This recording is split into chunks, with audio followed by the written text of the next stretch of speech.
Hello, my name is Parker. And my name is Ned.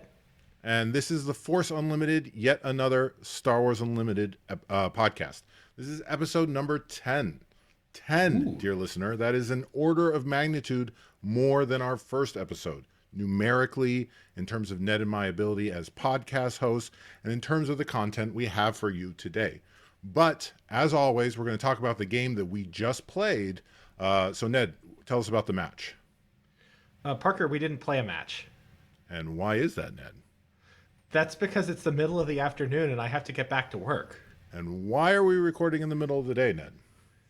Because when we normally record, it's about 1 a.m. Minnesota time. Speaking of Minnesota time, Ryan Serrano, welcome to the show. Hello, everyone. Ryan, correct me if I'm wrong. You had the get to know you on the StarWarsUnlimited.com, but this is your first swoon-interview, yes? Yes, I believe this is my first official swoonteroo is I guess what my brain called it right now. But yes, this is the first one that I'm sitting down with some content creators to talk about whatever y'all want to talk about, and I'm very excited. All right, well Beautiful. then... Did they make like a star on like the sidewalk for your newfound celebrity? Yes, I get. We have a very long sidewalk, and my place is coming down the line. We'll try to set you up. Ned and I tend to go for deeper topics, but let's do the easy one. Who are you, and how did you get here? Great. My name is Ryan. I got here by clicking, I believe, the interview link that y'all sent me. And no, I'm just kidding. No, I am here at FFG, hopefully as a success story for all of the other people out there who spend all of their free time designing games. So I was in a very different line of work until last May, but basically my entire life, ever since I was a kid, I've been designing games in my spare time. And I kept doing it and kept doing it and kept getting better at it. And eventually I decided to start applying to some game design jobs. FFG was looking for another person to add on to their Star Wars Unlimited team. So I answered a job posting for that, went through the whole hiring process, and now I'm here as the final member of the Star Wars Unlimited crew.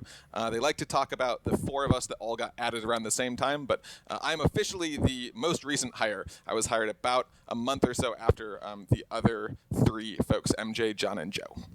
But in May, so basically you've been working for the game as long as the game has been public? My first day of work was, I believe, the Monday after the announcement. Okay. So I joined right after all the world got to know that the game was coming. Well, Beautiful. Congratulations on your promotion. It's March 1st, so yesterday you were a game designer on a forthcoming TCG, and people can buy product today, so now you're a game designer on an actual released TCG. It is wild and scary and exciting in all of the best ways. Are you folks? What's the dev team doing to acknowledge like the next 9 days? I know you're all going to pre-releases, but are you? Sure. We had a little in-office pre-release type party, which was kind of fun. I think Danny won that tournament, which, if I remember correctly, which I probably scans.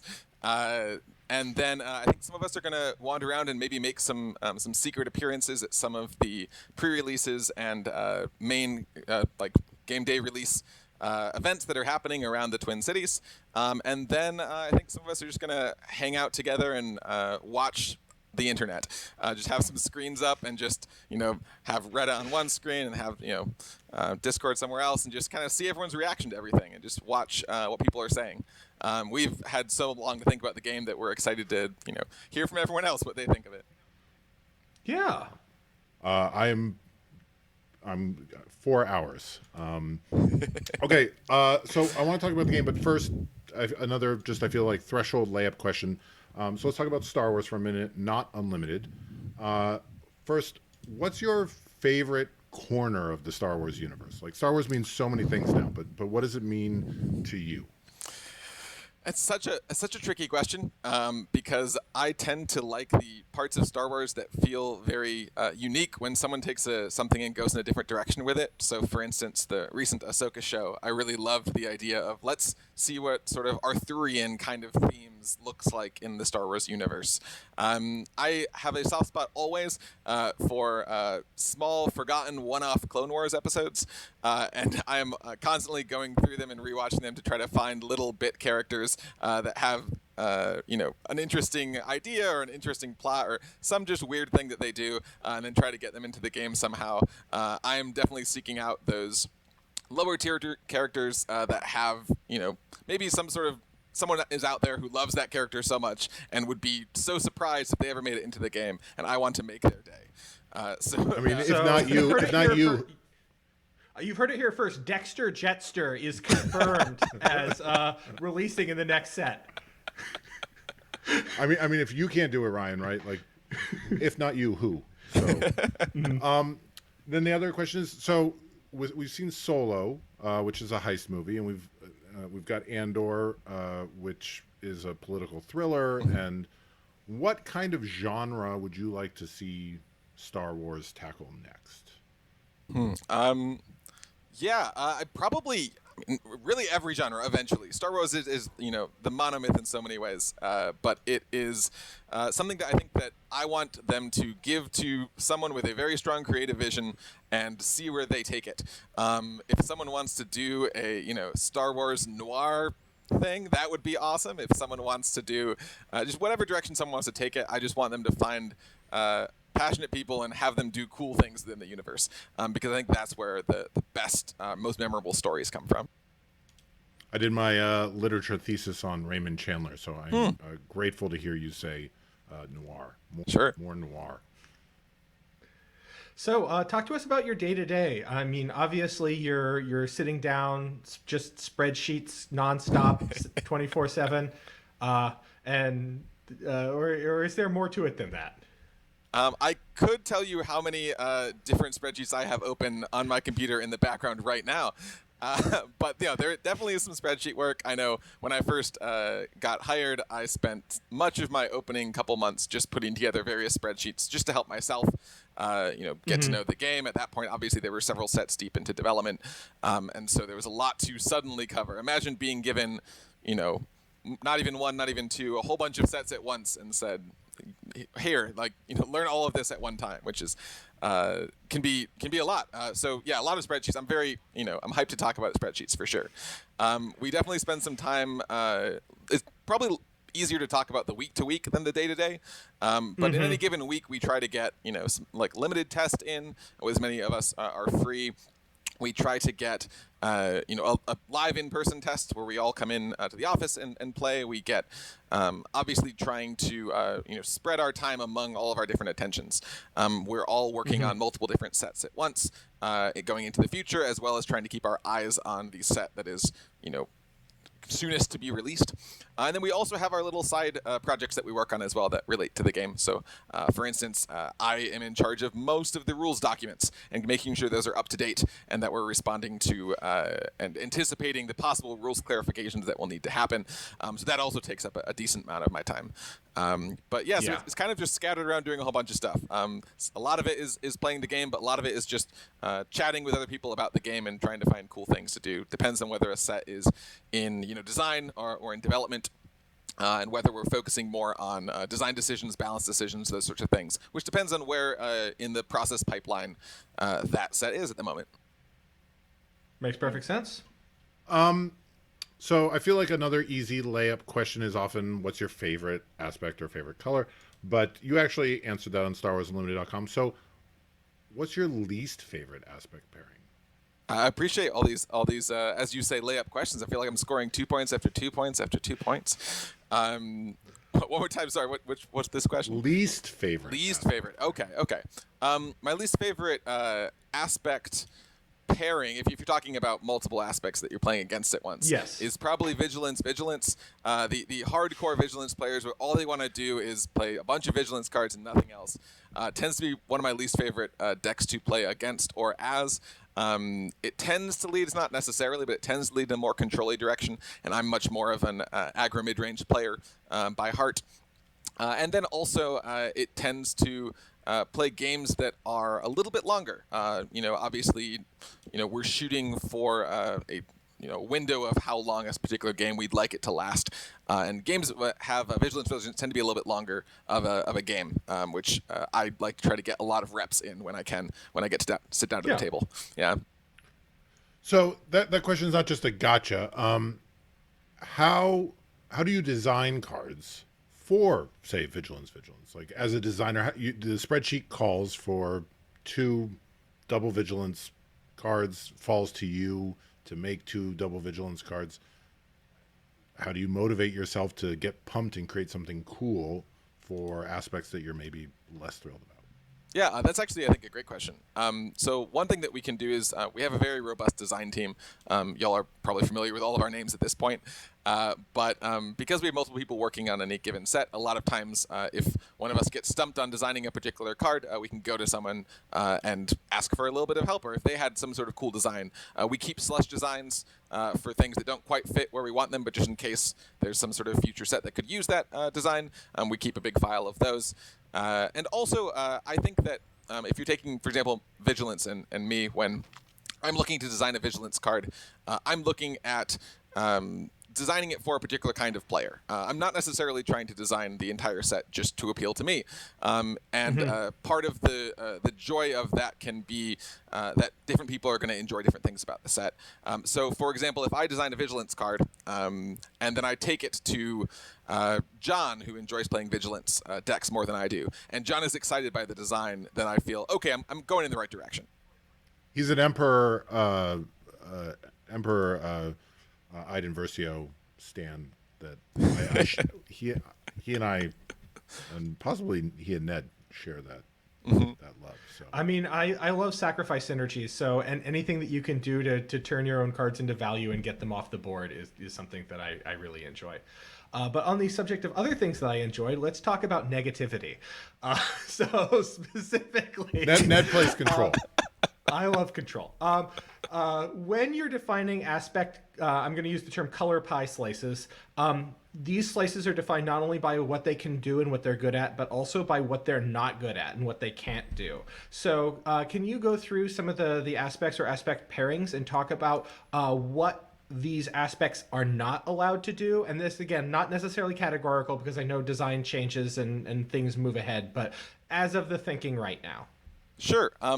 I can address that on a couple different levels. So we can start off with some very basic ideas. Like if you look at the keywords, for instance, you like to run stat analysis. So I'm sure it'd be interesting to look at where the keywords fall in sets. So we internally like to think of keywords as being maybe which colors are they primary in, which colors are they secondary in, maybe tertiary, and then which colors are they not available to it all. So aggression doesn't get access to restore abilities, as a very simple example, or vigilance doesn't get access to saboteur abilities, right? So that's one of the starting off things that you can look at about defining the different colors, is where we're putting our keywords, and we're very deliberate with when we add any new keywords to the game. Thinking about what colors will get access to those keywords and which colors won't get access to those keywords. Beyond that, though, in terms of general style of play, I think there's also divisions you can do between what the colors have access to. So if you're looking at Vigilance typically has a hard time doing early unit aggression without support. Vigilance, the lower costed units are going to have lower power. They really need upgrades, something that Vigilance tends to be very good at, to put on that early pressure.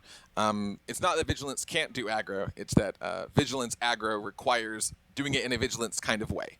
We want to make sure that none of the colors become like this color is only control, this color is only aggro, that sort of division. But we want to make sure that the styles of that will be different for different colors. So if you look at Command then, Command has a really hard time disrupting their opponent's plans, particularly if they don't have board control. So you need board presence, you need units. A lot of the command removal spells are based on, or events are based on the idea that I have a unit on the board. That unit allows me to do something. Look at Strike True, for instance, right? Right. So green has disruption and removal, but it only has it if you have that board presence. Yeah, no, just to interject a little bit here, I think it's interesting that given the pre-release set one meta that we've seen developed, overwhelming barrage is kind of the go-to for, and it to your point, like it does require that you have units on the board, but it also means that green-black at least feels like a very disruptive color, even if it's requiring its own units to be on the board in order to do that disruption. Absolutely. But if you have an overwhelming barrage after your board's just been wiped, that card's doing a bunch of nothing. Yeah. Yeah. No, absolutely. So if you look at, I'll finish off the last two. If you look at, please, yes, If you look at aggression, aggression is going to not really be able to make as many survivable units, or at least the game plan's not going to care about the survivability of those units. It's a little more risky, as Tyler would say, of a strategy. If I play a unit down, my goal is, if that unit gets defeated, my goal is to replace it with a different unit. It is not necessarily to protect that unit such that it can continue to survive and provide value. As long as it gets on the board, it gives me some value, I'm happy as an aggression player. And then cunning is probably the hardest to talk about, the negative space there, because cunning has so much kind of sneaky access to a lot of different things. But the way I like to think about cunning is that it cares a lot about tempo and less about like long-term card advantage. So if you're talking about like the late game for cunning, it's typically, if you're going pure cunning, doesn't have as strong of a late game presence. It's better about the early game, mid game, making those tempo plays, getting those small advantages and letting those accumulate. But it doesn't tend to be able to, if you just started the game in the late game, the cunning player would have a lot harder of a time than someone playing in one of the other colors. And those are sort of the basics of the four, or at least one aspect of them. Obviously, there's other things that they can't do, but those are the ones that sort of immediately spring to mind. I'm also happy that your question talked not only about the primary colors, but the color pairings as well. When I'm designing a set, I particularly care about these color pairings. I want to know if I'm running a cunning deck, why would I go to each of the other colors, right? Like if I'm cunning, why would I go to vigilance? What can I get from vigilance? What can I get from command? What can I get from aggression that I'm not getting from cunning? So that each of those color pairings has a reason to exist within the set. And so I think that thinking of it in terms of those different color pairings is also really helpful, because if cunning was able to do everything that aggression can do, then there's no reason or less of a reason to run a cunning aggression paired deck. So you want to make sure that that negative space is filled in by the other colors very well. Yeah, that resonates with me so much as a long time Timmy. As a longtime solo or co-op card game player, green, I don't want to care what my opponent's doing. I just want to play solitaire and have a good time with the cards in front of me. And obviously that's not a viable strategy, but you're saying that's green's strategy, and then bring the disruption in from, to flavor to taste with disruption from another color. So that, Sure. Yeah, to follow up on the idea of the aspect pie, do you have an equivalent of the Council of Colors, like a human being whose job it is to advocate for each of the aspects within the larger design infrastructure? Sure. We don't have that official structure within the team. I think I mentioned that some of us care a little bit more about certain colors than other colors. Sure. But I think with so far what we tend to do is we just think about the color pie throughout the process. There's not a particular point in the design pipeline at which we check in about colors. It's more about keeping an eye on them as we go forward. When we all meet together for a card council or a balance summit or something, those are going to be the times when we'll bring up, is this card out of color, or is this color not represented? When we're looking at all of our playtest feedback reports, we're looking at what decks are people building, why are they building them, why is no one building command aggression, what do we need to add to green red to make that more playable, and kind of keeping an eye on that. Some of us care about that a little bit more earlier in the design process than others, but it tends to be something that by the end of design, we've gone through several times of everyone looking at the card pool. But no, people aren't specifically assigned to colors. But it is something that all of us are kind of paying attention to all the time. Beautiful. So you mentioned kind of evaluating metas. May I ask how? You're online, right? Like you're watching Reddit, but how does your team, now that the game's out, people are actually going to be playing real games.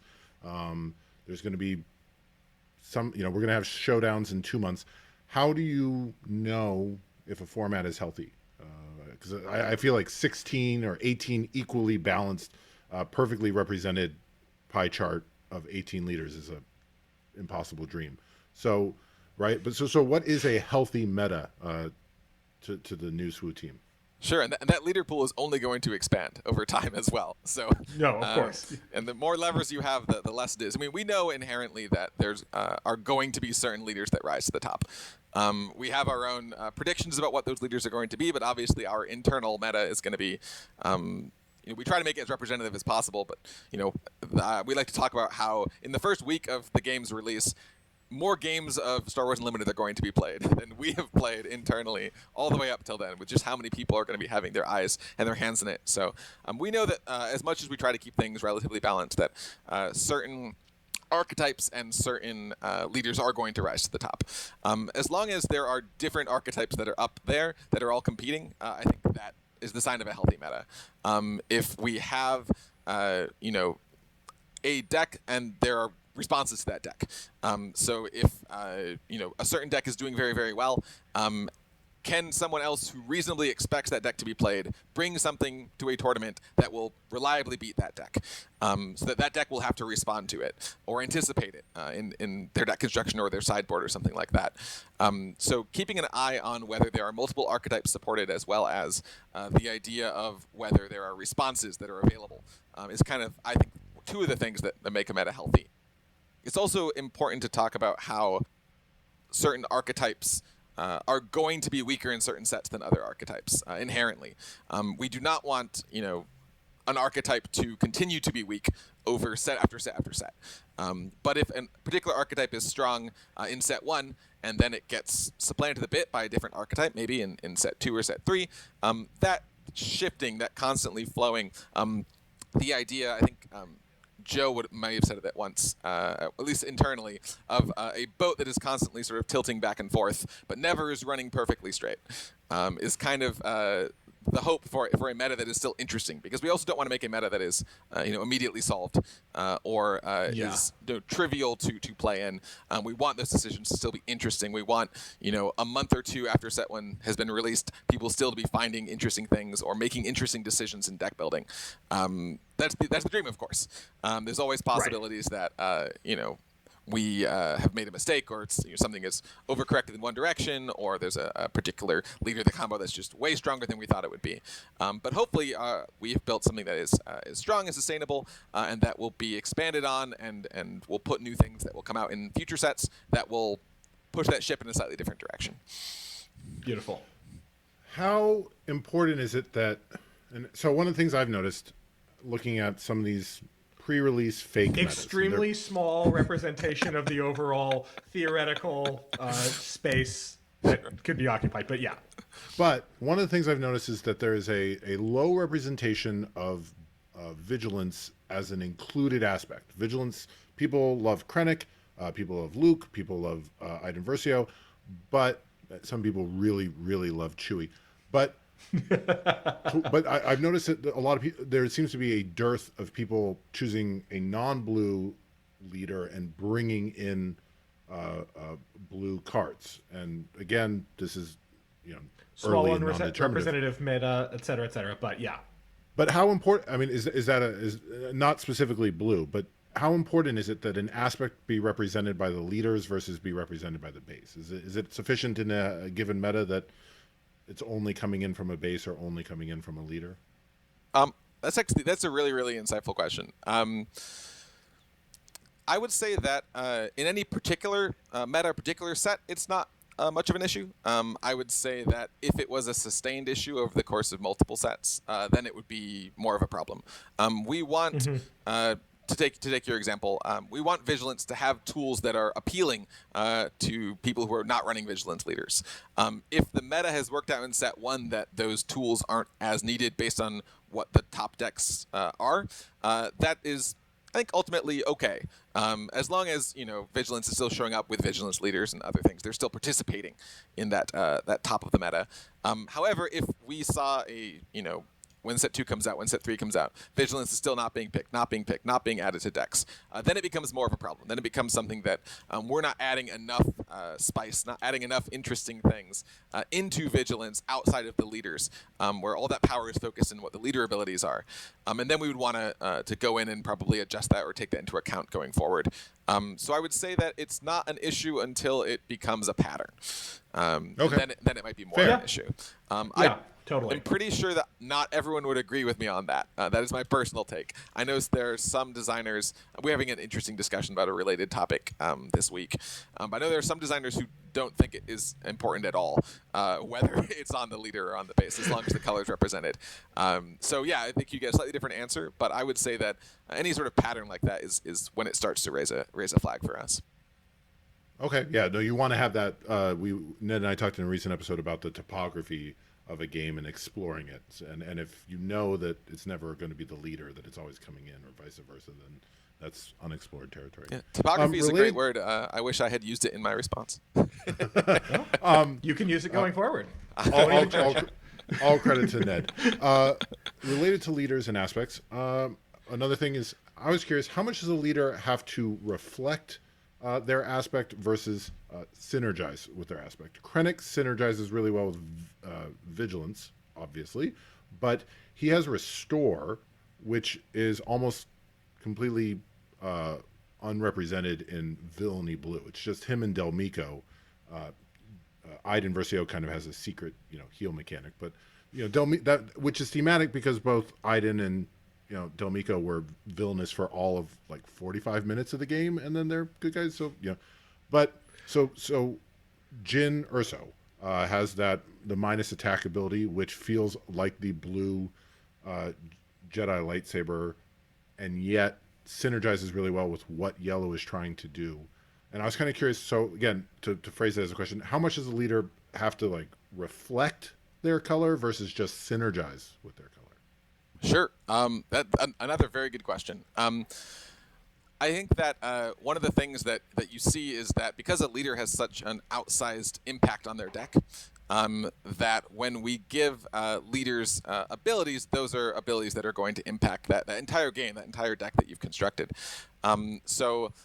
Someone who, like Krennic, right? Say we give Krennic Restore. There's then fewer other places in Blue Villain to put as much Restore, because if you're running Blue Villain, you might be running Krennic as your leader, and then you have access to this Restore, and it's going to always be there. And so the idea of certain leader abilities, meaning that if we want to, let's say we want to put a certain amount of Restore into the set, if we put that on one of the leaders of that color, there's less of it to go around to the rest of the color, because that leader is such a big omnipresent presence of in that kind of deck. But you're also seeing some of what you're seeing as well. I think your question touches on is the secondary axis, the villain versus hero axis of some of the sets as well, and some of the colors as well. We don't want in any given set blue villain and blue hero to be doing exactly the same thing. So if we put more Restore into blue hero in this set, it might not always be that blue hero has more Restore, but it might be that that's one of the ways that secondary axis is fluctuating in set 1. And there are some things, obviously, that Blue Villain does get to do a little bit more. So Blue Villain gets a little bit more Sentinel, for instance, than Blue Hero does, at least at the beginning right now. But that's something else that we can kind of adjust. So we want the leaders to feel like that color of that leader, primarily because leaders are not siloed to specific colors. Now, we've mentioned it before, but the idea is that we're treating these leaders as one aspect of their personality, or one aspect, one moment in their existence. So Krennic, for instance, this is, Vigilance Krennic, and we wanted to emphasize that aspect of his personality and want the character to feel like Krennic while also feeling vigilant. However, Krennic would not be restricted to only being a vigilance card. There could be, aggressive Krennics. There could be cunning Krennics. There could, he could appear throughout the set. And so we want this version of him to specifically feel very like that color. So it is important that this is, blue over just being Krennic. It's vigilant over just being a Krennic identity. Because we want to put him into other colors eventually later, and we want those to also feel like their colors. So we're thinking about Krennic in terms of, does it feel thematic? Does it feel, vigilant? And then we'll go forward with that. I hope that this is somewhat of a deviation from your question, but that kind of answers it, hopefully. No, it absolutely does. And also, I'm a huge Ben Mendelsohn fan, so I'm excited to see more Krennic in more colors. You heard it here first. 4-color Krennic. Well, hopefully we'll get there with everyone eventually on a long enough timeline, right? I believe. So we're moving now into things that are more likely to be kind of troublesome. So I'm going to talk about something that I've observed looking at the card pool for the first set, and that is there is a tendency for cards to not have, rather hit points to show up more frequently on cards than power. Specifically, looking at the regression results that I've run, when you look at this, it's very uncommon for there to be units that have a power greater than their cost, whereas hit points greater than their cost is relatively common. The results of this in the regression are that if you look at like the costing, the effective cost, if I'm trying to predict a random unit, what their hit points and power are going to be just based on their cost and some other aspects, they're going to end up having more hit points than cost. Is this a deliberate choice to try and slow the game down and make sure that you don't have relatively aggressive early high power units just running away with the game? Is this a function of not wanting lower cost units to be easily trading up into higher costed units, or is this mostly just a random fluke of the way that the first set has been released? Sure. Yeah, love stats questions. Let's get into the nitty gritty of it all. Okay, good. So this is a deliberate choice. HP is going to skew higher than power on a lot of units. This is due to some testing. I obviously wasn't around for the development of set 1, but when we were added to the team, they went through with us. Here is some of our design goals. Here's the decisions that we made, and we've asked questions over the course of the past year as well.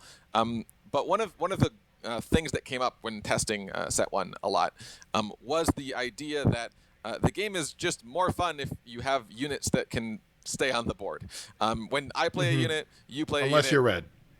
Perhaps, yes. No, just clear board, everything dies. Let's go. Let's get some value. And there certainly will be games that are like that. But in general, the idea of if I can play a unit, you play a unit, we trade those units is a loop of the game that is not as overall. We found it not to be as fun. I play a unit, I can expect that unit to at least survive, a turn or 2 turns. The fact that when you're attacking, you can choose, any unit or any base to attack outside of Sentinel impacts this decision. Other card games in which the defender declares a blocker or decides how you're going to respond to an attack, there's much more opportunity to mess with high power, low HP units because those units you can protect just by not putting them in harm's way. But every unit is in harm's way in Star Wars Unlimited, and so that extra HP allows more interesting board states and more decisions to be available. Especially if you think about how removal is cost gated as you go up. The idea that you look at open fire, which is a 3-cost red event that deals 4 damage. The idea is if that can take out pretty much any unit you want, the decision just becomes which unit do you want to defeat. However, if there are units that have more than 4 health, then it becomes, okay, is it more important to defeat a unit or to begin the process of defeating this other unit? Which ultimately makes to slightly more interesting decisions of how you play removal and makes control more interesting than if you were able to just, press the delete button on whatever you'd like. So I will say that HP being more than power is deliberate and will continue going forward as well. All right, you heard it here first. My math is completely confirmed, and I look forward to dictating the entirety of the card pool going forward based on my regression. I will also say that I'll also say that that is the tendency going forward. I won't say that it is going to be true all the obviously. time. And there are certainly some high power, low HP units that are coming that I'm very excited for. I will look forward to those as well. I'm not looking forward to them. So. Slow games are best games. So. All right. So let's talk about the ability keywords that you've chosen to highlight in the first set. So some of these seem like very kind of bread and butter, straightforward. So I'm thinking here of like Sentinel, I'm thinking of Saboteur, I'm thinking of Shielded. These are things that make a lot of sense for just like opening up pretty wide swaths of the design space. But other keywords, at least to me, feel a little bit more like they're focused in on specific archetypes or aren't maybe as evergreen as some of the other keywords. I'm thinking specifically of Grit here. Can you talk to the decision making that went into the keywords for the first set, and how broad do you feel the design space is for them going forward? Yeah, absolutely. So the two main things that were considered when deciding on keywords to go in the first set.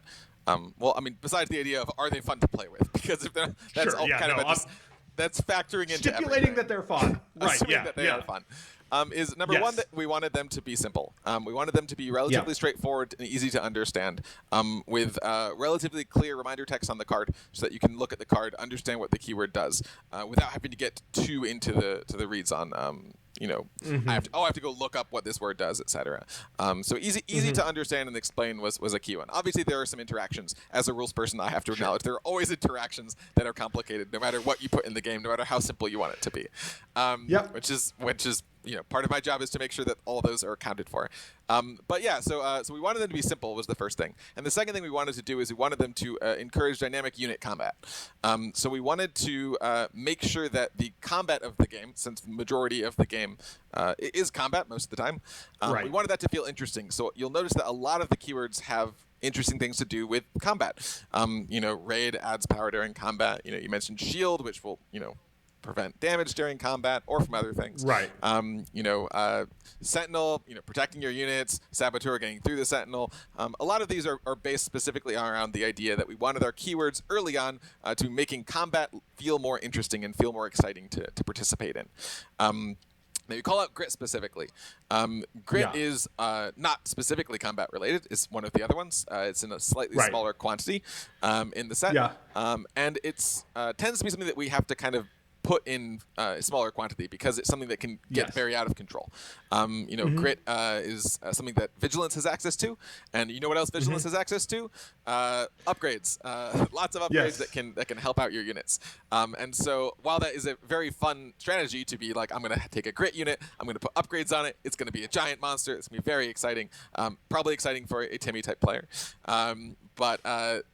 Build your own sort of giant Timmy monster. Then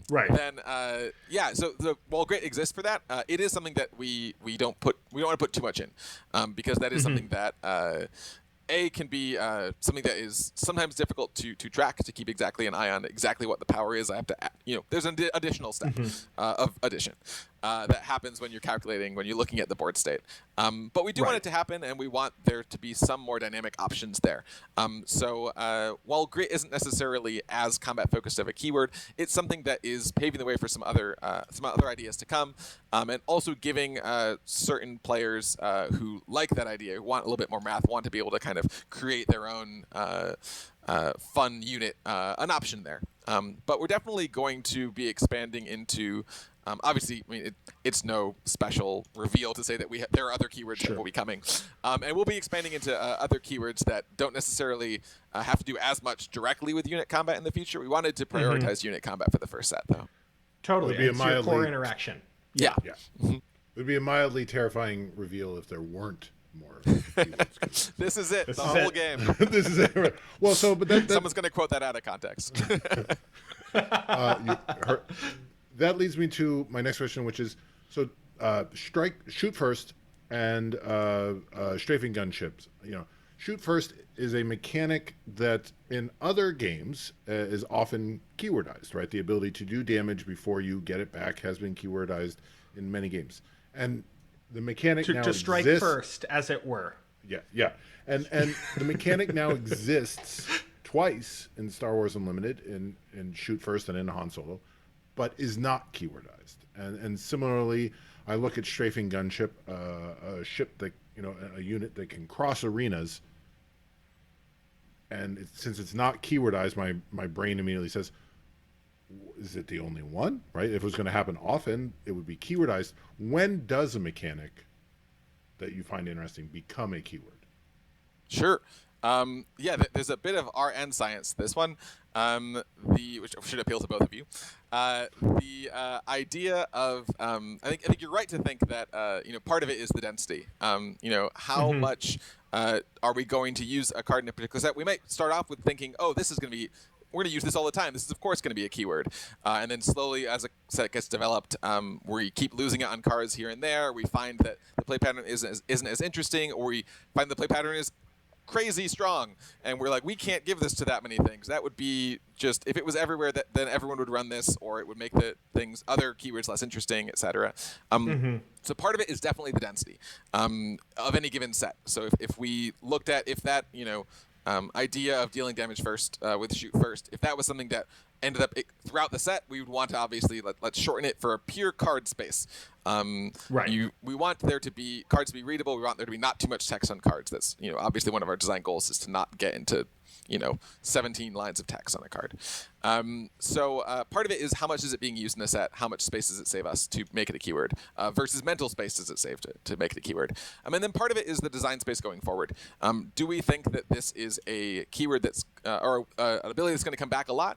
Do we think it's something that we're going to be maybe even focusing on in a later set? The introduction of a keyword is a big thing, and we're not going to do it lightly. That will probably, if we introduce a new keyword in the set, we're going to want to put it on a lot of cards in that set.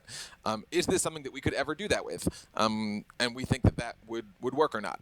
Now, we're not always right. Some of this is the art part of it.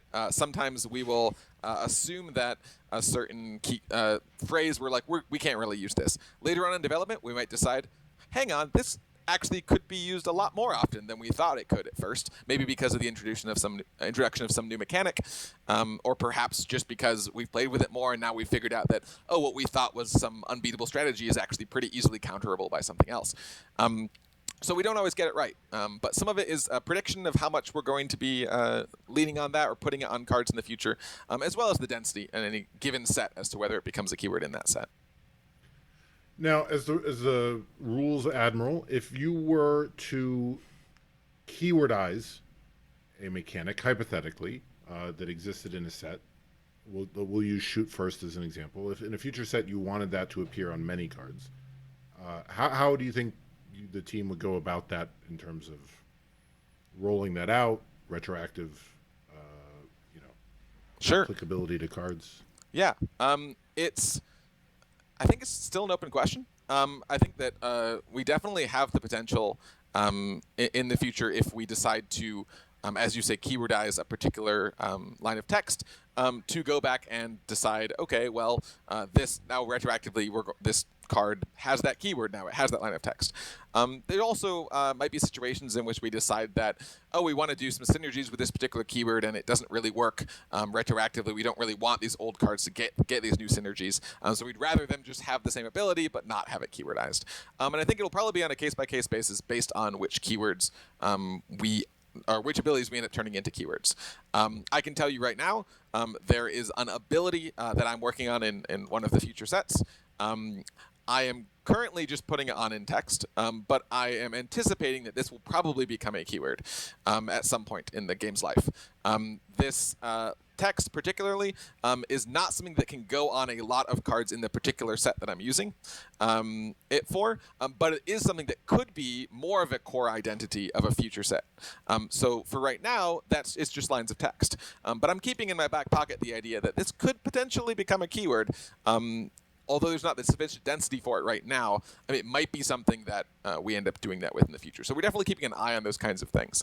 I'll say that specifically with Shoot First, this kind of goes back again to the idea of attacker chooses defender, makes the idea of dealing damage first just so much more powerful than a game in which the defender chooses the how you're going to defend. So that's something that we've had to be very careful with because it can be very, very powerful. So that's something that we are keeping an eye on specifically, but is less conducive to the specific like attack mechanics of how SWU's design works, as it is to maybe some other games that also have that sort of style of combat. Yeah. Speaking of, let's talk about the other recurring text that appears on cards, traits. So, for the most, as cards were being revealed, I was mildly, I felt like things tracked with my expectations. You know, so okay, Twi'leks and Wookiees are keywords or are traits, and Transition is not. And this has been mentioned briefly, but then I got surprised when we got the trait tank, and you know, I was like, that one, especially on like a cargo thing, kind of felt like it caught me off guard. What merits trait? Like, when do you decide that this thing that is represented in the lore merits mechanical definition? Sure, that's a fantastic question. This one leans a lot more on art than science. This one comes down to, similar to keywords, is it something that we plan to potentially support? I'm not going to say that every keyword that is in set 1 will be supported in some way, but is it something that we could support or would want to support? So are there enough characters? For example, if we're looking at species traits, are there enough characters that would have that species trait? Both unique characters that would be people we would put into the game at some point, but also are there enough instances of that character's existence as non-unique characters such that we could put in, you know, the non-uniques as well? So is there enough space for that trait to exist? Are there enough interesting ways to use it? And are we planning on, would there be synergies that would come to mind that would make sense?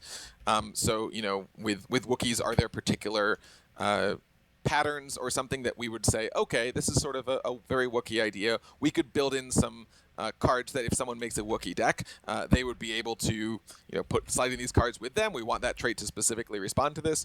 So that sort of thing. What the design space is looking going forward, but also the popularity and recognizability of certain keywords as well. And these often go hand in hand, but not 100%.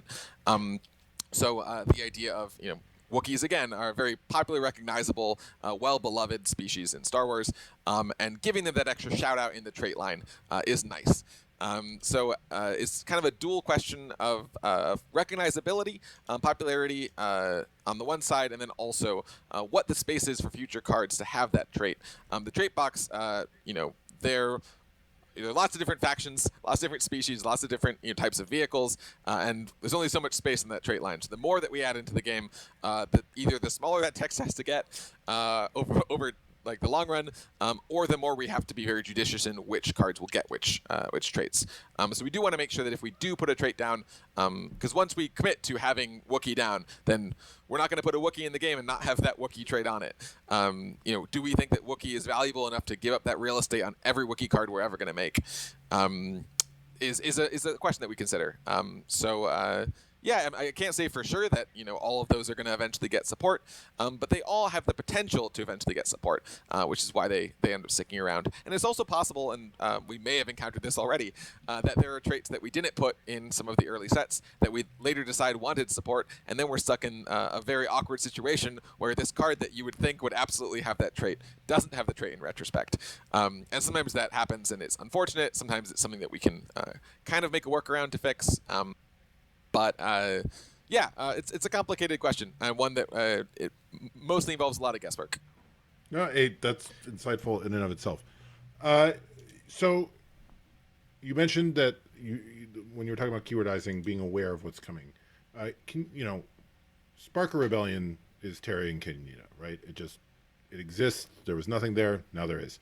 But going forward, sets have to be aware of what they have to do their own thing that sells and is marketable and is fun, but they also have to be aware of the set that came before them, and I assume there's some element of they have to be aware of what's coming, what the next set is. Certainly. Can you talk a little bit about building a set in a continuum? Sure, yeah. So yeah, Spark of Rebellion. Obviously, we got to just make whatever we wanted to introduce the game. Yeah. But yeah, now that it exists, every other set that comes out will be not living in its shadow, but we'll have to be responding to it. So one of the things, you're correct that we're thinking about both the past and the future, and also the set itself. So we start off, we want, the limited environment is very important to our construction of the game. And every single set that we test going forward, we're testing the limited environment. We want to make sure that if you're just playing that set by itself, is it fun to play? Is it interesting? Can you draft with it? Can you play Seedle with it? All of that. We want to make sure that's really well covered. I think that's one of the big strengths of this game. I love limited play, so it's something that definitely we keep an eye on.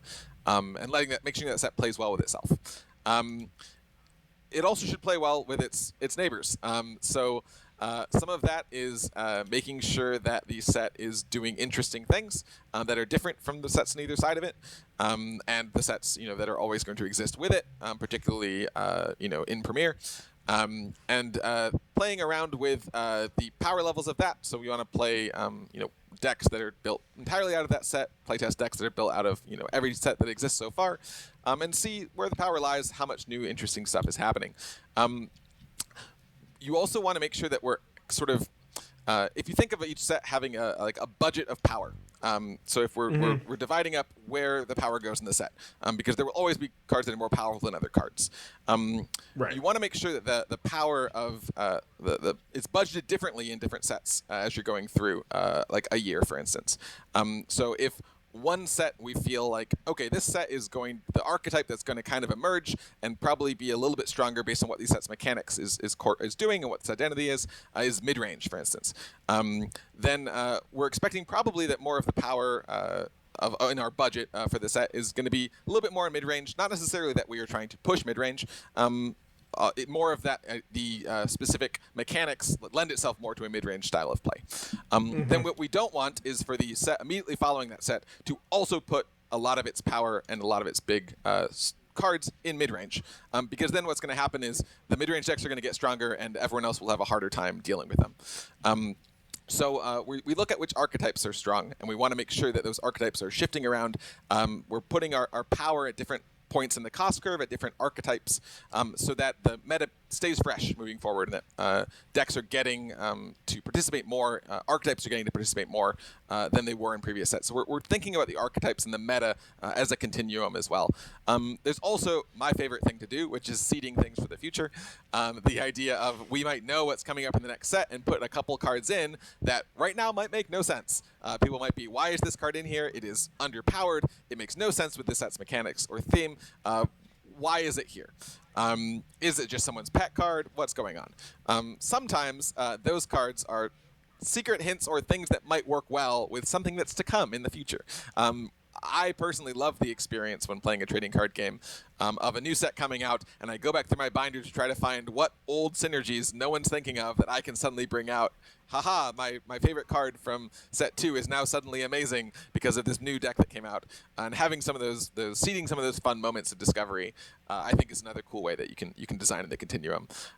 That's a couple of the things I could probably talk about, how we string them all together and all the different things we're considering for a very long time, but that's sort of a brief explanation of some of the things we're thinking about. Ryan's going to be stocking up on hyperfoils of cards that nobody else wants, knowing they'll be the in-demand hyperfoils in years. I mean, we see some Wedge of that, right? Antilles, multi-format superstar.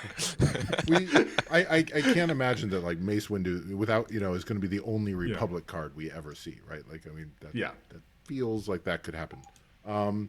So can you talk briefly, and this might be a question that gets cut, but second order effects, right? Like some of the Calling power out a of Boba, specific other card. Yeah. So some of the power of say the Boba leader is the fire spray, right? Like that. Without fire spray, Boba leader's power falls, and that's easy. That's an easy one to point to because it's named, but there's a lot of other just synergistic cards that have a very that feel telegraphed. How, in terms of just like designing and building, how often do you make a card strong versus making a card when a card needs to be stronger? Can you talk a little bit about like designing cards around it, offering support to it via other cards that doesn't inherently strengthen or weaken a given card, right? Like those knock-on effects of cards. Yeah, I think there's two questions there, so I think I'll address one and then the other. So first off, the idea of synergies existing between certain cards. There's obviously, you see in set one, two different types here. You have the direct and the indirect synergies. Direct synergies, we're calling out specific cards. We're saying, Right. Fetch Fire Spray, put this in your Boba Fett deck. You're doing well. Yes. And then more indirect synergies, like if you look at R2D2 and C3PO, where it's more of an organic discovery of, I've watched people play the game for the first time with the starter decks, and when they see that, R2D2 works better when C3PO's in play, they work together. It's always a fun moment to have that. Yeah. Obviously, my opinion is that the indirect synergies, whenever we can, are better than the direct synergies.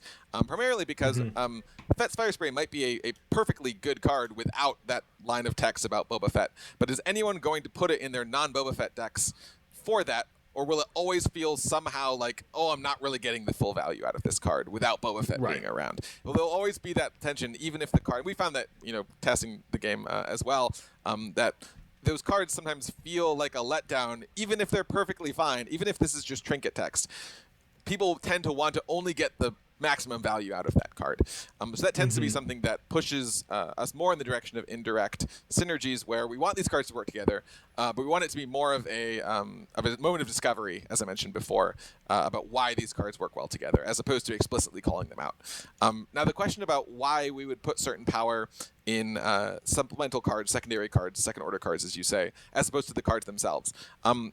A lot of times, you can think about the idea of jumping through hoops. We talk about hoops a lot in our design. Hoops, gates, the idea that here's a cool ability, but we want to, you have to work to get there. You have to jump through some certain hoop.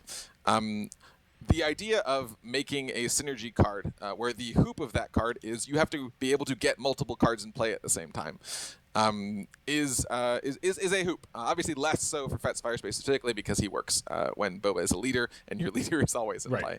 But the idea of that is one hoop that we can play with, one lever we can pull about making this card something that is good but not always good. It's better in certain situations, and you have to work a little bit harder to make it work in those situations.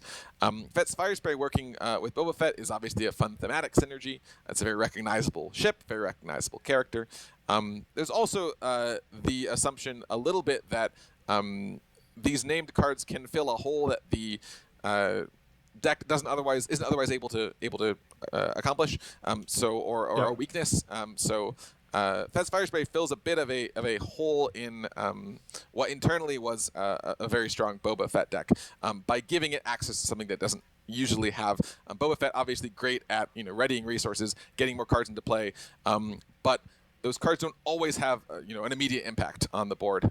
Being able to enter play ready gives you that little bit of extra push sometimes that when set one was being tested felt was needed at times, but it's not something that could go on Boba Fett himself, because if we give it to Boba Fett as a leader, then it applies to every Boba Fett deck ever.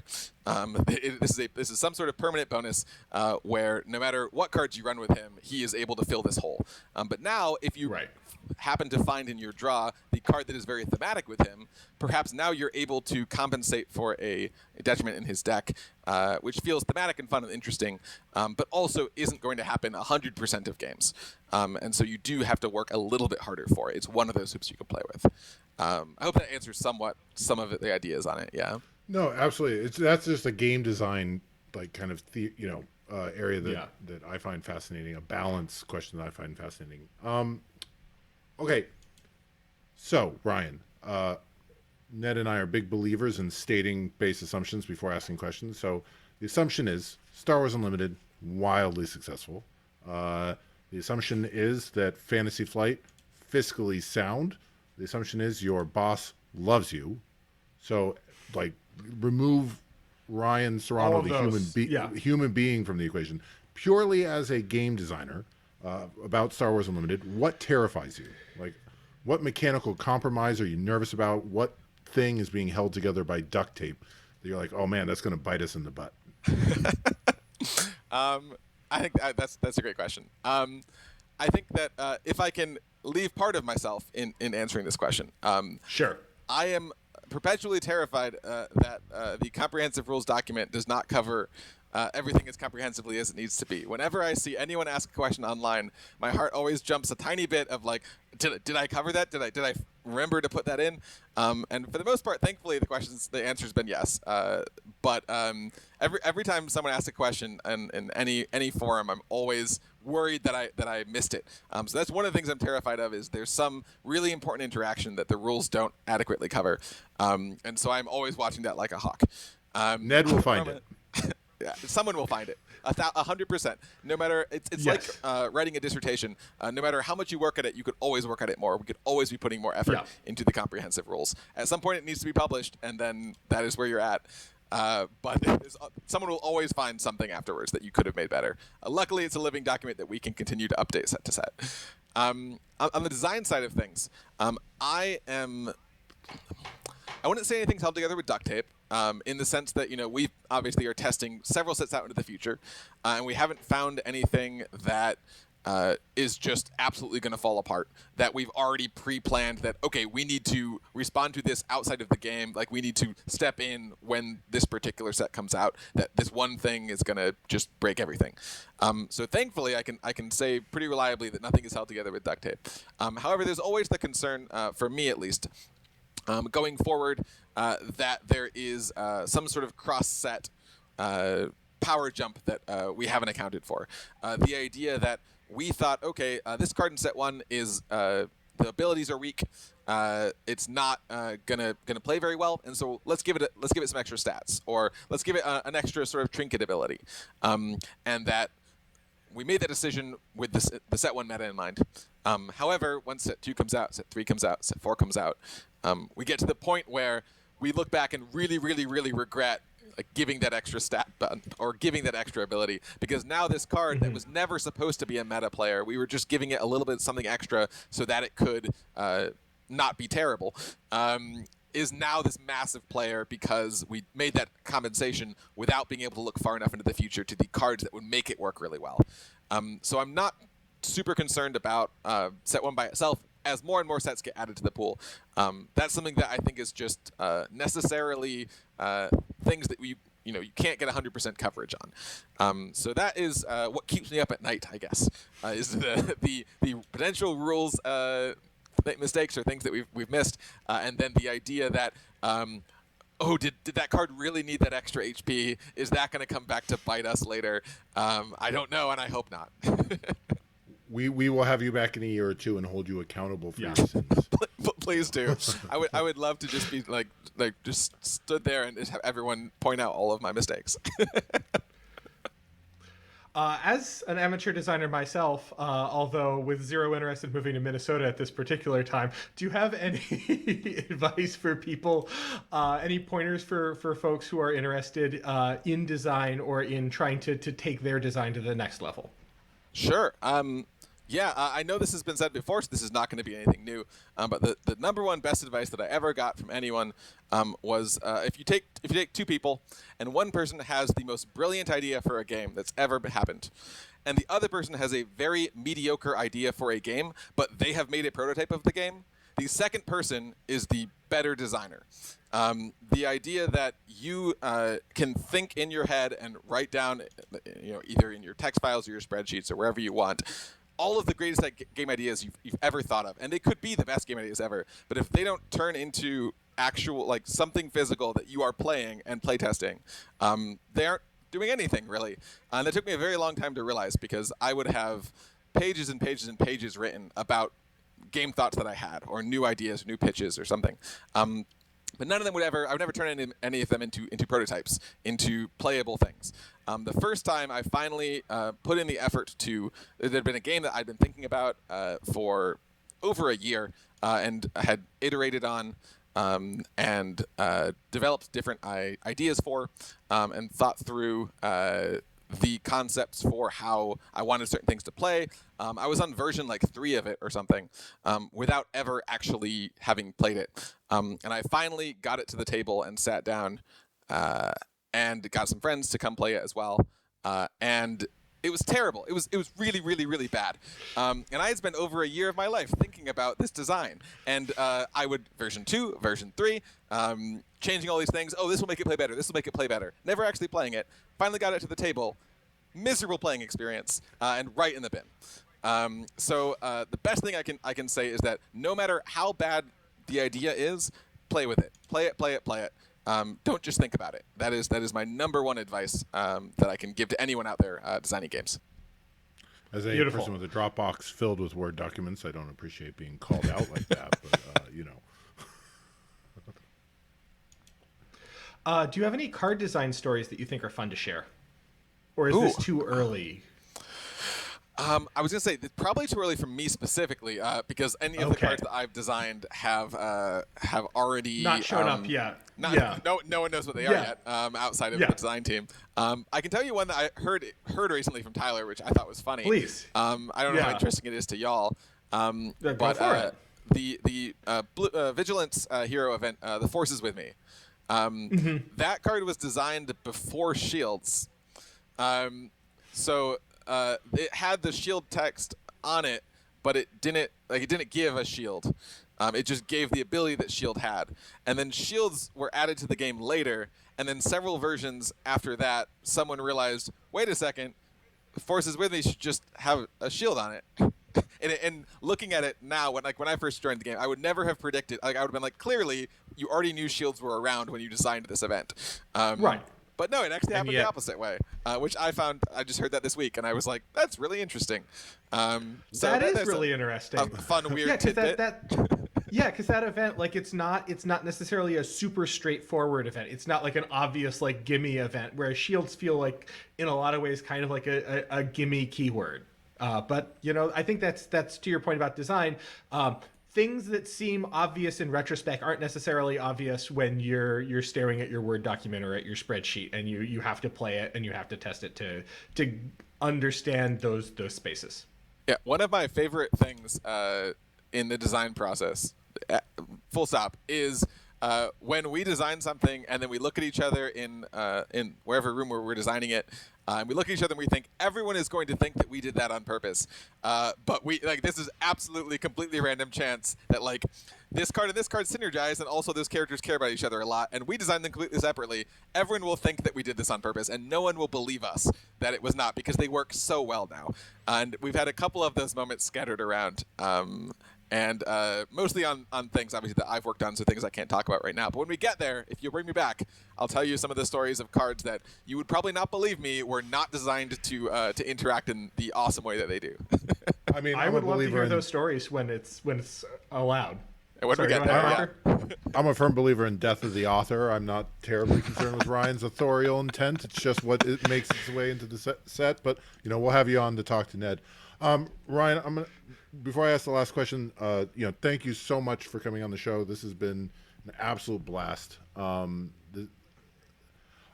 this, I will note, you are our first guest. This is our first interview, and I'm mindful that there's probably a very obvious question that we should have asked, or a story that you were is there something we should have asked? Is there a story you wish you could tell? That you're like, oh man, I hope they bring up X, and that we did not bring it up. Oh, that's such a good question. And I'm trying to think, because I've been so focused on answering y'all's very well prepared questions that I haven't been thinking as much about what question I wish I was asked.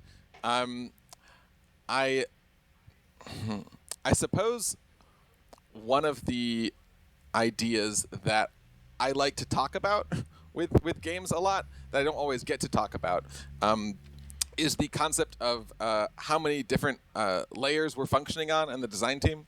And maybe I should have brought this up and answer one of your questions or something, but the idea that a lot of people, when they're judging a card, will judge it purely mechanically, and not think about how many different levers we're having to pull in the background when designing. And it's something that I honestly, when I first joined the team, didn't realize how much of a balancing act it all is. My thought was basically, I'm going to design the best mechanical cards I possibly can, and that's all that needs to happen. But there's so many things that are leading into the design of a card, whether it's balance is a complicated question. Obviously, you're balancing it for limited, you're balancing it for constructed, you're balancing it in terms of the set itself and also every other set. So getting all of those numbers right. Then abilities. We're not only thinking about whether the ability is too strong or too weak. We're thinking about, is that ability thematic? Can that ability fit on the card? How much card space and the general complexity of a set in terms of how many lines of text are on it is a consideration that we take into account when we're judging a card. The idea of art and art restrictions and whether we want the card to change, but here's the art we have for the card, here's what we want, how we want this to look. This is going to be a way more interesting and thematic and fun experience if this card is doing something that the art feels like it's doing. The idea of broader concerns or things that we're taking into account related to the life of the game. The audience, whether this card is designed for. I know y'all like to talk about different types of players. Does every player type have a corner of the set that they will like? Are all the different parts of Star Wars being represented? Are we gonna do we need to add a card in here that is going to give some love to this underrepresented film or TV show or corner of the world?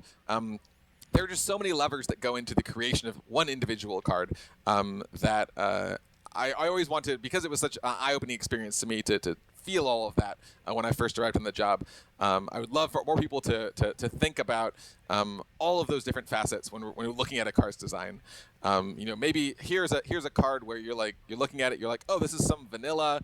This makes no sense. This is boring. Why would anyone ever make this? Within the landscape or the topography of the specific set, it may be fulfilling 3 or 4 other different roles that are allowing other cards to exist. Maybe by being simple, it allows another card to be more complex. Maybe it's giving us a thematic access to something. Maybe it's setting up something for the future. There's so much going on.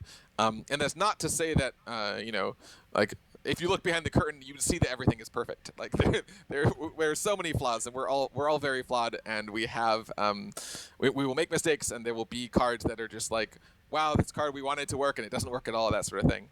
But the idea of when you're looking at a card and thinking about all the different things that went into a card, each card, no matter how simple or perhaps seemingly unexciting, we all spent attention on that card, to put it out there. Nothing is done without intent and focus and care. I don't know. Respect to all my fellow designers who are with me on this, and for Fantasy Flight for indulging so many of the ideas that we have. I really love this job. I would love to be working in this game. I think the game is really awesome, and I'm excited that there are people out there like y'all and y'all's listeners that are as passionate about it as we are. And I can't wait to hopefully see all of you at a con and play the game against you at some point. Yeah, no, you will. This is the first game I'm going to travel for. I'm fantastic. really excited for that. I've never done that, Super and cool. I will be traveling reasonably aggressively for somebody who lives in the Pacific Northwest. I'm excited about the now confirmed existence of the Boba Fett Swamp Monster card from the Star Wars Christmas special. Ryan, thank you so much for coming on the show. Absolutely fantastic to have you. We asked Xander if we could have somebody who would help us with our first interview, and you have been wonderful. So we really appreciate your time. Thanks. We're going to let you get out of here. It's March 1st. Go hit up some pre-releases. You are 2 hours in the future. You're like way closer to... I just might. Thank y'all for having me. Thank y'all for putting the effort into to making a podcast and caring about the game as much as you do. Happy to be back anytime. It's been a blast. Wow, that was an amazing interview we just had minutes ago. Ned and I are now just recording a quick little goodbye, but we wanted to wait to do it until after release. We talked to Ryan on March 1st, and we had our whole pre-release ahead of us, but the episode isn't going to come out until Tuesday after release. And while we are accustomed to projecting a little far into the future, dear listener, across pre-release and release seemed rough. So Ned and I, before we bid you adieu after what I think is just a fantastic interview, let's talk about our releases. And I think the easiest narrative sense is chronologically. So Sure. I'll go first. Yep. And I did my pre-release on Friday night, and what a pre-release it was. I was looking for an experience or an excuse to go with Luke or Vader. That's the only window we have to use them in limited. They're good and simple, which is, like strong and not build around is nice. Pack 1, Darth Vader commanding the First Legion. Boom, done. Got some overwhelming barrages. Got a super laser technician and just coasted to 3-0. It all came together. Yeah. It felt cruel. The first deck I was up against Red Tarkin. He should have known. He probably could have beaten me if he had realized he was to beat down, but I think he had built a pretty control-y deck and did not realize he was to beat down, and by the time he did, the game was over.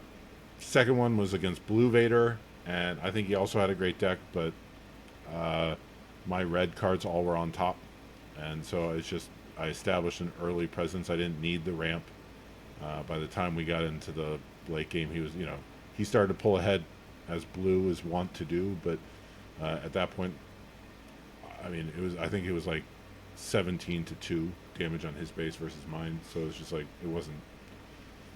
he couldn't then successfully pull out. Nothing Third one I sat down against from a red Leia deck, and I thought I was hosed. And then right at the end, I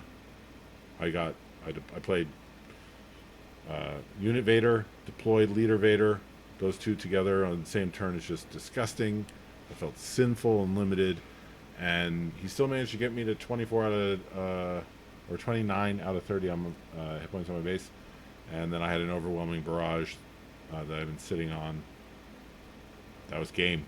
It just felt great playing with the real cards. They felt smaller. Somehow in my head they were bigger. I don't know why I pictured them bigger. I think they're pretty standard, but somehow maybe I was picturing them with like sleeves or something, but it just felt a little bigger. And then the next night you went to yes. Yeah, I went to pre-release. Yeah.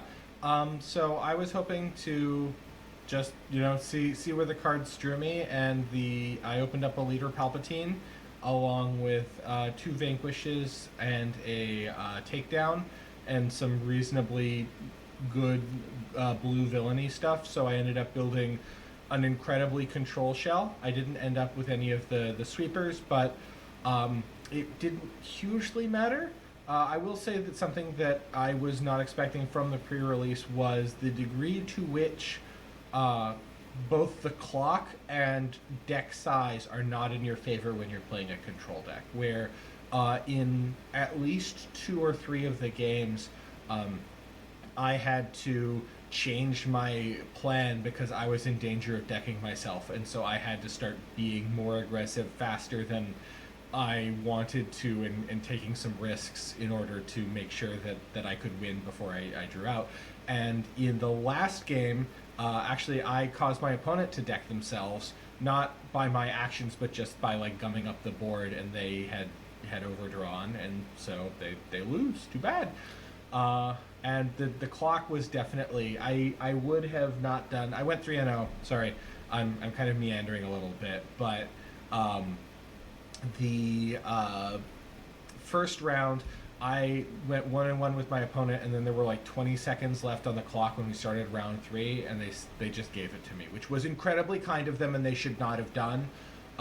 They should have just taken the draw, but I'm not gonna fight them. Yeah. Mine was best of 1 the first night, so time not an issue. Mm-hmm. So I took inspiration from you. My second pre-release. So the store I went to did a pre-release on release, and the second time for March 8th pre-release, they did best of 3 with 55 minutes, and yeah. The packs were not kind. I opened 4 Chewies as my leader. So of the 6 leader choices, 4 were Chewie, but my only blue heroism cards were, I had 6 blue heroism cards, and 5 of them were Vigilant Honor Guards. I mean, that's a perfectly fine limited card, but if that's all you're that's a lot to. I mean, it's a lot to commit to, and I couldn't even. What 5 cost? Like They're jamming 5 yourself cost. up on Yeah. 5 cost is brutal. I couldn't even. I couldn't even really find my way toward a 30 card blue heroic deck. Yeah. So I ended up going Palp Red, and it wasn't good. Palp lacking any synergies, no ramp, no control, no sack.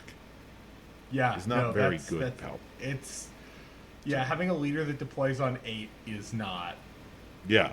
Yeah. And I went 1 and 2. The first gentleman I played, he was he was very, very new, very green. But I'm very experienced at other games, but been out of the game for a while, got back in. And at first I was like trying to go soft, but he managed to open essentially a constructed tier Boba deck, like a Boba Green. He was running Boba Green with basically everything but Fett's Fire Spray. And I was just like, no, I'm taking this from you, man. Like, I'm done reminding you. Like, last game I reminded you to deploy your leader. I'm not doing that this game, man. No, And, you get one. like, yeah. So I took that one, and but I don't feel bad about it. By the end of the evening, I watched his. I got crushed in game 2 and 3, like just obliterated. So I had plenty of time to go watch other people play, and I watched his games in round 3. I was able to watch most. I lost 2 games while he was still working on game 1. So and he at that point had figured the game out, had a masterful command of his deck. So I feel zero guilt in taking that from him. Also, my store didn't do any prizing. It was 2 participation packs. So who cares if you won or lost? And For the honor. Yeah, right for the honor. So that Yeah. was my pre-release and release, and then and Jennifer at the store took your spot, Ned, and she got the Boba Legendary and a couple good rares. So and then I've got just what I opened in the first pre-release. I'm yeah. behind Well, it's a good the eight thing you're ball. not. So I don't know if you've been following me on Twitter today. I know you sometimes do and sometimes don't. Don't jump in if you haven't. So I bought 3 boxes, and I am a slow opener. I was opening my first box, pack or 2 Friday night. Like 3 or 4 packs Friday night, and then yesterday, like throughout the day, just a pack here or there, just to like keep myself motivated. Oh yeah, I took care of Thing. I had family in town too, and so I was just like, take care of Thing. I'm gonna go open 2 packs to feel good about it. And I was about halfway through the box, and I got Showcase Tarkin, which is That's absolutely a beautiful piece of cardboard. beautiful piece of cardboard. It felt really good, and it was a a couple good legends in there. It's just an all around good thing. And then so I'm in the the Space Arena Ground Arena podcast, their league, which kicks off today. And so I got paired this morning, and my pair reached out to me and was like, hey, I'm crazy busy this week. This week's like worst. Any chance you could play tomorrow on Monday? And I said, yeah, sure. But then as soon as I said yes, I was like, I can't durdle on pack openings. Like, I need cards. No, you gotta. And so I was like, okay, I'm gonna crack a box. And and this is the first time I've ever bought a box, but I've been opening it slow. I have never opened a box in one go. And so I said, okay, I'm going to share that with YouTube. So I recorded me opening the box, not because we're hype beast pack openers. We are eking out 1 subscriber at a time. We are slow and methodical and thoughtful, but I do think part of like what I want to share with the internet is that pivot from LCG to TCG and my first experience with all of those things that come with randomized boosters that I have not experienced ever. Like just the decadence of opening an entire box. So I opened a box, and did you see my tweet about the box? I did not see your tweet about the box. So it was a good, I believe what is called a good box. I opened 8 legendaries in that box, and like a lot of good ones. 2 Devastators, one of them's a hyperspace. 2 of my favorite card in the whole game, Avenger, one of them a hyperfoil. I got Cunning, I got Black One, I got a hyperspace. Super Laser Blast, got a Change of Heart in foil, just like, and even the rares, like I got a couple Fet's Fire Sprays, like just banger after banger after banger. And then also picked up Cassian in a showcase. Which is that's quite nice. Yeah. 1.5 boxes, 2 showcases is the random variance has been kind. So I actually don't think I'm going to run either of them tomorrow in the league. I think I'm going to go with Iden. You know, I like Iden. It's the only deck that I think is viable that gets me to Avenger. It's and I want to play Avenger in a competitive setting and make people sad. So yeah, I've had a great weekend. I see how gambling addictions form. This is how gambling addictions form. But yeah, it's good. I've built a pleasant collection already, so I'm off to the races. And then I get to start organized play on Thursday. I'm going to go to Guardian. Hope to see you there sometimes, Ned. Yeah. I'm also just putting our social calendar on public for content. I'm also probably D-House on the Unplayable Discord was talking about a sealed escalation league, a term I had never heard of. And those are a lot of fun. Yeah. That sounded delightful. And Red Castle is running a SWU sealed escalation league on Thursday nights as well. And I was just like, that sounds affordable and fun. And yeah.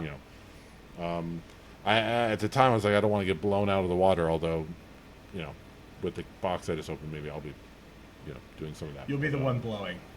Right? Yes. Yeah. One way or the other. So